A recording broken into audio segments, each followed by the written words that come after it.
तो आज हम इस वीडियो में demanding mystery thriller series Vikram on duty का एक्सप्लेनेशन करने वाले हैं।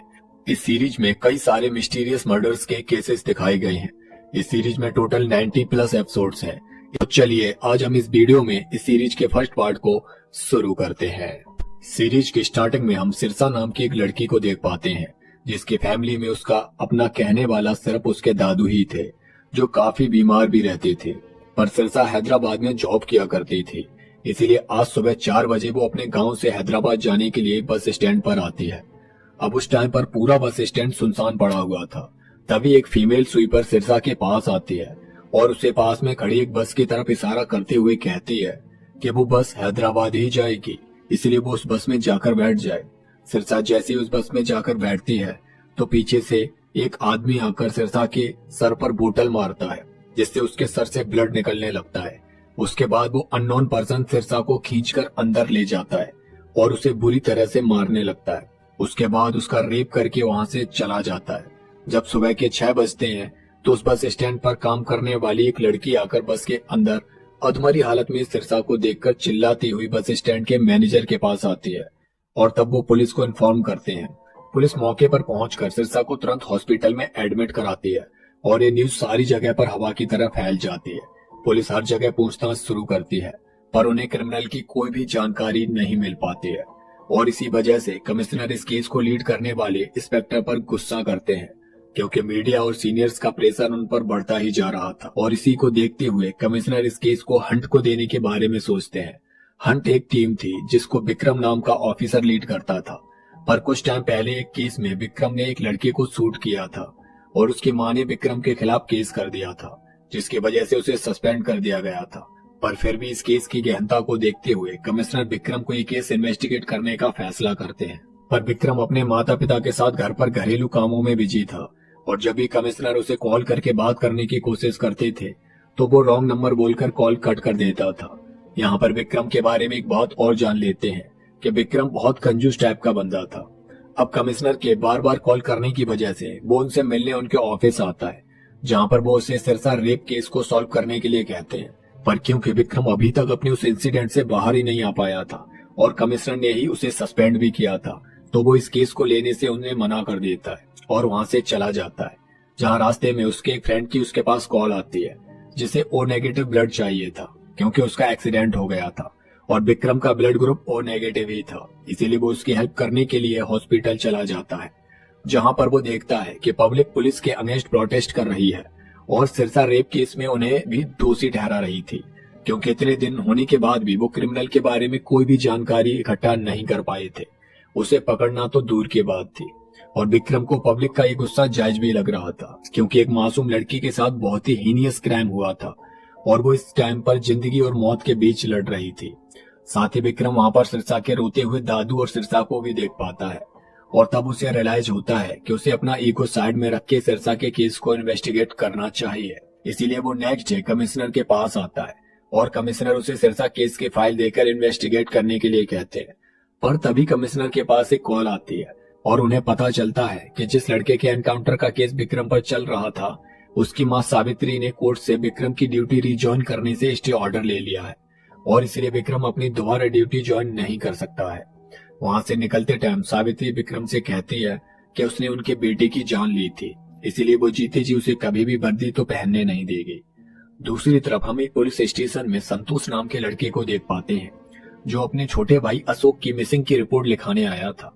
दरअसल अशोक और उसका फ्रेंड शिवा दोनों एक चोरी के इल्जाम में जेल गए थे और कुछ दिन पहले ही अशोक जेल से छूटा था, पर वो अपने घर पर नहीं आया था और तब से ही वो मिसिंग था।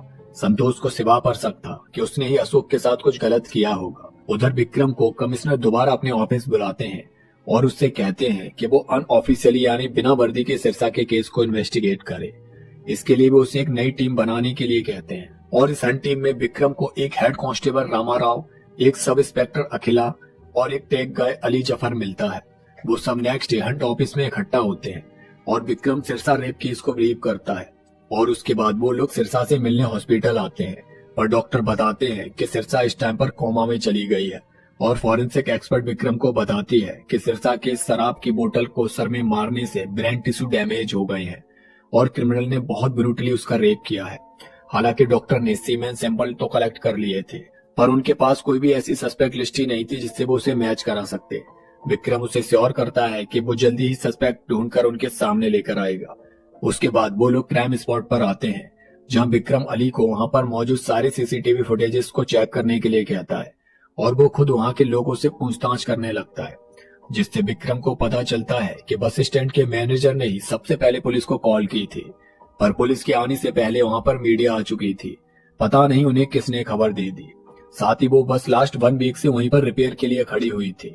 यह सब जानकारी के बाद विक्रम गैस करता है कि सिरसा से बदला लेने के लिए किसी ने पूरी प्लानिंग के साथ ये सब किया था, और क्योंकि सिरसा अभी तक जिंदा है तो वो उसे दोबारा मारने की कोशिश भी करेगा। इसीलिए विक्रम हॉस्पिटल में मौजूद कांस्टेबल से तुरंत सिरसा के रूम में जाकर देखने को कहता है, और उसी टाइम पर एक अननोन पर्सन सिरसा के रूम में आकर उसकी ऑक्सीजन निकाल देता है। पर तभी वहां पर वो कांस्टेबल आवाज लगाते हुए पहुंच जाते हैं और वो अननोन पर्सन दोबारा ऑक्सीजन लगाकर वहां से चुपके से निकल जाता है। उधर संतोष जब अपने घर आता है तो उसकी माँ उस पर गुस्सा करने लगती है, क्योंकि अशोक के जेल जाने के बाद उन्हें समाज में बहुत बेइज्जत होना पड़ा था। सारे लोग उन्हें क्रिमिनल की माँ की नजरों से ही देखते थे और इसलिए वो अशोक से नफरत करती थी। वो उसे अपने घर पर भी रखना नहीं चाहती थी। हालांकि संतोष उन्हें समझाने की बहुत कोशिश करता है, पर वो उसकी एक भी नहीं सुनती है। दूसरी तरफ विक्रम अली को क्राइम स्पॉट पर उस दिन जितने भी नंबर एक्टिव थे सबको ट्रेस करने के लिए कहता है, और उसे उस टाइम पर 5 नंबर वहां पर एक्टिव मिलते हैं, जिनमें से एक नंबर ने उस टाइम पर 3 मीडिया हाउसेस को कॉल किया था। यानी यही नंबर उस रेपिस्ट का हो सकता था, पर वो नंबर इस टाइम पर स्विच ऑफ जा रहा था। इसीलिए अली उस नंबर को ट्रेसिंग पर डाल देता है और विक्रम सिरसा के पड़ोसियों से इंक्वायरी करता है कि कहीं सिरसा की कभी किसी से लड़ाई झगड़ा तो नहीं हुआ था जिसका बदला रेपिस्ट ने यह हीनियस क्राइम करके लिया हो। और तब विक्रम को एक औरत से पता चलता है कि 6 साल पहले दीपावली के टाइम पर 2 लड़कों ने सिरसा के साथ जबरदस्ती करने की कोशिश की थी, और इसकी कंप्लेंट सिरसा के दादाजी ने पुलिस स्टेशन जाकर भी की थी। उनमें से एक का नाम अशोक था, और इसीलिए आर्काइव में आकर विक्रम और उसकी टीम उस टाइम पर रजिस्टर्ड सारे केसेस को ढूंढने में लग जाते हैं, जहां पर उन्हें उस डेट पर हुई कंप्लेंट्स में सिरसा के नाम की कोई भी कंप्लेंट नहीं मिलती है। पर जब विक्रम अशोक के नाम से कंप्लेंट देखता है तो उसे अशोक और शिवा के नाम पर एक रॉबरी का केस मिल जाता है, जो उसी डेट में रजिस्टर्ड हुआ था जिस डेट में सिरसा के साथ जबरदस्ती हुई थी। और इसीलिए विक्रम उस केस को रजिस्टर करने वाले पुलिस ऑफिसर के घर पहुंचता है, जिसका नाम मनोहर था, और वो इस टाइम पर रिटायर हो चुके थे। उनसे बात करने पर विक्रम को पता चलता है कि सिरसा के साथ जबरदस्ती करने वाले अशोक और शिवा ही थे, पर सिरसा की बदनामी नहीं हो इसलिए मनोहर ने उन दोनों के नाम पर रोबरी का केस बनाकर उन्हें 6 साल के लिए जेल भेज दिया था। अब ये सब जानकारी मिलने के बाद विक्रम अशोक के घर का एड्रेस निकालकर उसके घर आता है, जहां पर संतोष बताता है कि अशोक तो खुद रिहा होने के बाद मिसिंग है। उसने इसकी कंप्लेंट भी पुलिस स्टेशन में की थी। उसके बाद वो शिवा के घर पर जाते हैं, जो कई महीनों से बंद पड़ा हुआ था, क्योंकि शिवा भी वहां पर नहीं आया था। पर वहां से विक्रम को सिरसा की कुछ फोटोग्राफ्स मिलते हैं, और शिवा के फोन की लोकेशन ट्रेस करने पर उन्हें उसका एड्रेस मिल जाता है। पर जब वो लोग वहां पर पहुंचते हैं तो उस लोकेशन पर शिवा की डेड बॉडी मिलती है। किसी ने उसके फेस को पत्थर से कुचलकर उसे बुरी तरह से मार दिया था। विक्रम शिवा के फोन से उसके कॉल रिकॉर्ड्स निकालने के लिए कहता है। साथ ही फॉरेंसिक एक्सपर्ट विक्रम को बताती हैं कि उस बस से उन्हें सिरसा के ब्लड के साथ एक और ब्लड सैंपल मिले थे, जो हो सकता है कि उस क्रिमिनल के ही हों। अब शिवा के फोन से विक्रम को एक रिकॉर्डिंग मिलती है जो उसने अशोक के नंबर पर भेजी थी, जिसमें वो अशोक से बोल रहा था कि पुलिस उसे ढूंढ रही है, वो कहां पर है। उसके बाद वो लोग रात को वहीं पर रुकने का प्लान करते हैं, और न्यूज पर खबर आती है कि सिरसा को होश आ गया है। अब वो अपना बयान पुलिस को देकर क्रिमिनल की पहचान करा पाएगी। और इस न्यूज के बाद एक अननोन पर्सन सिरसा को मारने के लिए हॉस्पिटल आता है, पर पुलिस के द्वारा वो पकड़ा जाता है। और वो अननोन पर्सन एक लड़की होती है जिसका नाम अनु था। और इन न्यूज पर सिरसा को होश वाली खबर चलाने के लिए विक्रम ने ही कहा था, ताकि क्रिमिनल सिरसा को मारने के लिए आए और पकड़ा जाए। और अनु को टॉर्चर करने पर विक्रम को पता चलता है कि उसने सिरसा को मारने की इसीलिए कोशिश की थी क्योंकि अगर वो जिंदा रही तो अशोक फिर से जेल चला जाएगा। दरअसल अनु अशोक की गर्लफ्रेंड थी और वो किसी भी कीमत में अशोक को बचाना चाहती थी। पर यहाँ पर अनु अशोक की लोकेशन के बारे में उन्हें कुछ भी नहीं बताती है। उसके बाद विक्रम कमिश्नर के पास आता है, जहाँ पर वो उसे जल्दी ही अशोक को पकड़ने के लिए कहते हैं, क्योंकि ऊपर से बहुत ज्यादा प्रेशर बढ़ रहा था। और तब विक्रम 7 घंटे के अंदर अशोक को उनके सामने हाजिर करने का प्रॉमिस करता है। पर उससे पहले वो कमिश्नर के सामने संतोष को लेकर आता है, क्योंकि वो उस क्राइम का आई विटनेस था। संतोष ने उन्हें बताया था कि जेल से छूटने के बाद अशोक संतोष के पास आया था और उसने संतोष से कहा था कि सिरसा की वजह से वो 6 साल जेल होकर आया है और उसकी माँ भी उससे नफरत करने लगी है, इसीलिए वो इसका बदला सिरसा से लेकर ही रहेगा। और उस दिन जब अशोक ने सिरसा से अपना बदला लिया था तो संतोष उसी बस स्टैंड के पास से गुजर रहा था। अशोक को देखकर वो रुक गया और तब अशोक ने संतोष से कहा कि उसने सिरसा का रेप करके उसे मार दिया है, और इतना कहकर वो क्रीपी सी स्माइल देकर वहां से चला गया था। और अपने भाई को बचाने के लिए संतोष ने ये बात सबसे छुपाई थी। अब 7 घंटे पूरे हो चुके थे और तभी विक्रम के कहने पर अली अशोक को अंदर लेकर आता है। उसका पूरा फेस अजीब सा हो रहा था, जिसे देखकर अनु बुरी तरह से चिल्लाकर रोने लगती है। यानी अशोक की तो मौत हो चुकी थी और उसकी डेड बॉडी को विक्रम वहां पर लेकर आया था। कमिश्नर को लगा कि ये तो अब इस केस का डेड एंड है, पर विक्रम उन्हें बताता है कि केस उसकी मौत से खत्म नहीं बल्कि शुरू हुआ था, क्योंकि सिरसा का रेप करने वाला अशोक नहीं संतोष था। संतोष के ब्लड सैंपल और सीमेन सैंपल बिल्कुल मैच हो रहे थे। दरअसल जेल से छूटने के बाद अशोक संतोष और अनु से आकर मिला था और वहां पर अशोक ने जो भी कुछ किया था उससे वो बहुत ज्यादा दुखी था, इसलिए वो अपने घर भी नहीं जाना चाहता था। हालांकि संतोष ने उसे सब कुछ भूलकर घर चलने के लिए बहुत समझाया, पर अशोक ने वहां से गिरकर सुसाइड कर लिया। उसकी मौत से संतोष और अनु पर गहरा असर पड़ा था। उन्होंने उसकी बॉडी को वहीं पर जमीन में दफना दिया और सिरसा से अशोक की मौत का बदला लेने की प्लानिंग की। और अपने प्लान के अकॉर्डिंग संतोष पहले से उस बस स्टैंड पर खड़ी बस में जाकर छुप गया था, और जब वहां पर सिरसा आई तो अनु ने स्वीपर बनकर उससे कहा कि वो उस बस में जाकर बैठ जाए। और उसके बाद संतोष ने सिरसा का रेप करके उसे मरने के लिए छोड़ दिया। साथ ही उसने इस पूरे क्राइम में अशोक का फोन यूज किया था ताकि पुलिस का सारा शक अशोक पर चला जाए।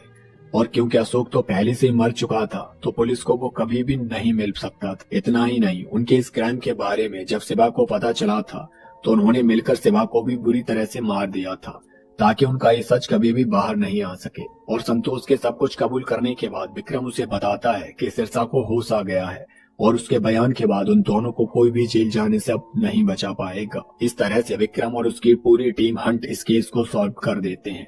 और कुछ वीक्स के बाद विक्रम सिरसा से जाकर मिलता है, जहां पर सिरसा का कॉन्फिडेंस देखकर विक्रम को बहुत खुशी मिलती है। अब कुछ दिनों बाद विक्रम जब कहीं जा रहा होता है तो बिना हेलमेट की वजह से एक ट्रैफिक पुलिस वाला उसे रोक लेता है और उसका चालान करने लगता है। पर तभी वहां पर वेदा नाम की एक लड़की आती है जो कि एक एक्टिविस्ट और सोशल इन्फ्लुएंसर थी। वो पुलिस वाले का ऐसा करने का लाइव आकर वीडियो बनाने लगती है और कहने लगती है कि खुद हेलमेट के बिना गाड़ी चला रही है और दूसरों को बिना हेलमेट के चालान काट रही है। यह सब देखकर वो पुलिस वाला डर जाता है और वहां से भाग जाता है। विक्रम वेदा की इस हेल्प के लिए उसका धन्यवाद करता है और उसे कॉफी ऑफर करता है, जहां पर उसे पता चलता है कि वेदा तो पुलिस वालों से बहुत नफरत करती है, क्योंकि उसकी नजर में पुलिस वाले बस जनता को परेशान ही करते रहते हैं। उन दोनों की यहाँ पर दोस्ती भी हो जाती है। उधर अखिला के घर में हम एक आदमी को देख पाते हैं जिसे अखिला बिल्कुल भी पसंद नहीं करती थी, पर उसकी माँ ने अखिला के पिता के गुजर जाने के बाद उनसे शादी कर ली थी। उस आदमी की नजर अखिला के लिए भी ठीक नहीं थी। एक नंबर का वो छिछोरा टाइप का लग रहा था। अब यहाँ से एक न्यू केस ओपन होता है जिसमें एक फेमस सोशल इन्फ्लुएंसर मुरली अपने लाइव में आकर बताता है कि आज रात को वो सोसाइटी में अच्छे इंसान का नकाब पहने हुए एक बहुत बड़े आदमी को एक्सपोज करने वाला है। और तभी कुछ नकाबपोश लड़के आकर मुरली पर चाकुओं से अटैक कर देते हैं और मल्टीपल टाइम चाकू मारकर उसका ब्रूटली मर्डर कर दिया जाता है। अब वो लोग कौन थे और उन्होंने मुरली का मर्डर क्यों किया था, यह सब जानने के लिए आपको इसके नेक्स्ट पार्ट को देखना होगा। आप इसके बाकी के पार्ट्स भी देखना चाहते हैं तो इस वीडियो को ज्यादा से ज्यादा शेयर करके साथ ही चैनल को सब्सक्राइब भी करते रहें। तो मिलते हैं नेक्स्ट वीडियो में, तब तक के लिए जय हिंद।